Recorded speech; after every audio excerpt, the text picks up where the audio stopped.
Fear of starting a business. Is your fear of starting a business bigger or smaller than your fear of being on your deathbed, wondering what your potential was? I fear lost potential in anybody, not just myself. But I have my own fear, and I thought it was something we might approach together. And it seemed fitting on my very first YouTube video to talk to you on my phone in a dirt lot and walk you through how I started my first business. It was a major fear. I started with nothing, no one to help me, and I made a ton of mistakes along the way, but I learned from every single one of them. And those are the lessons you're probably going to learn from the most. Let's promise each other to be part of a community.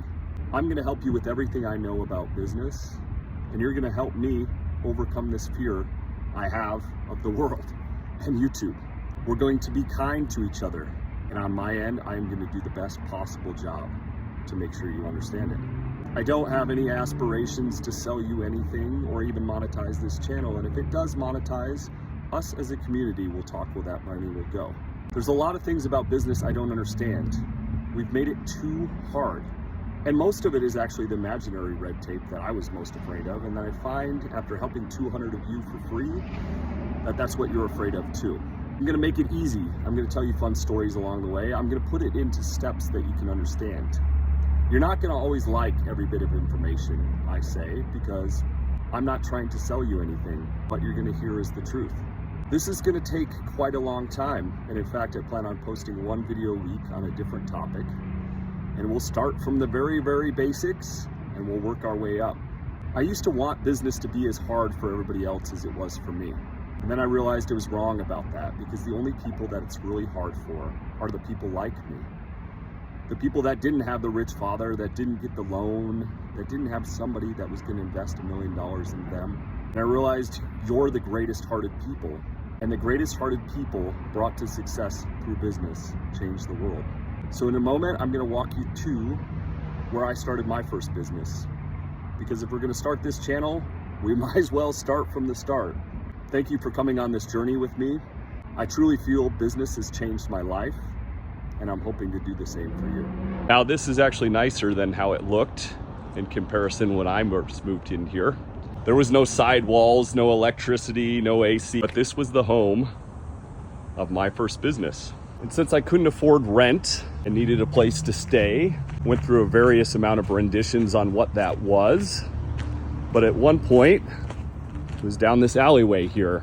And I'll introduce you to my home, where I lived with no electricity and no water. Luckily, as you can see, it's close. So there was a bathroom at my quote unquote shop, which enabled me to start a business that I didn't dare. It looks actually a lot nicer now, but this dirt lot was home. This is what I had to do to make my business work. 125-degree weather, $50 a week in food, but it shows you that anything is possible if you want to sacrifice and work hard enough for it. Now, as you can see, I have this nice fancy studio here that we could have started this trek on. But if you're going to start from nothing, the least I could do is start from my cell phone and a set of headphones. And the key idea there is to start. Doesn't matter what you have. You don't need the fancy studio to relay a message. A lot of it's work ethic and your willingness to give up things that others won't. But I wanted to show you that it's possible. I started my first company in the bays that you saw, living in a dirt lot, and it grew to be one of the top custom auto shops in the country. We had household name clients. We did manufacturing for new vehicle companies. We developed our own lighting brands. And after 8 years of it, I sold the company.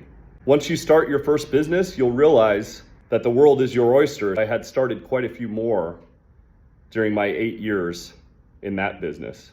It's been a long journey learning business. Eventually I went out and I got an MBA because I felt I wanted to learn more. And I'm one of the few people I know that was able to take some of those tools from the big business world and bring them into small business.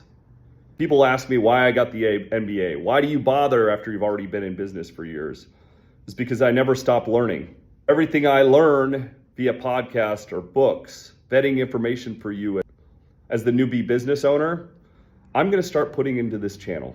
And what I ask in return is your kind-hearted feedback on how to make it better. I ask that when you find your success, you help others do so. Ask that you find a business that either the resources of the business help you do something amazing, or the business itself can. Over the last couple of years, I've approached a lot of these fears around social media. YouTube's my next big hurdle. I will be easy accessible for you along the way. And if you're in the Phoenix area, I actually take about 10 appointments a week to sit down with anybody for free and talk about business. You can choose marketing, you can choose accounting.